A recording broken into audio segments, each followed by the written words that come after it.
આમ તો જન્મેલું બાળક હોય ને સૌથી વધારે માની જરૂર પડે, પિતાની એટલી બધી જરૂર ના પડે. પણ મૂકવા કોણ જાય છે? માં મૂકવા જાય કે વસુદેવ?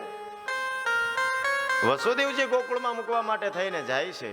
એનો અર્થ શું કે માં હોય આવે તોય ભલે અને પિતા આવે તોય ભલે, પણ જ્યાં ભોગની વાત હોય ત્યાં કોઈ દી આનંદ તકતો નથી. જ્યાં સમર્પણની ભાવના હોય, જ્યાં પ્રેમ હોય, જ્યાં ભક્તિ હોય, ત્યાં ભગવાનનો પ્રાદુર્ભાવ થાય. પ્રેમ છે પ્રગટ હોય મેં જાના. જો પ્રેમ હશે ને તો જ ભગવાન પ્રગટ થાય, એટલું યાદ રાખજો. એક પથ્થર જ છે પણ શિલ્પકાર એમાંથી એક મૂર્તિ તૈયાર કરે, વધારાનો ભાગ કાઢવો પડે. એમ આપણી અંદરથી જ આનંદ પ્રગટ થશે, પણ ક્યારે? તો કે કામ, ક્રોધ, લોભ, મોહ, મદ આ વધારેના ભાગ કાઢવાના છે. અને એ કામ આ ભાગવત ભગવાન કરે છે.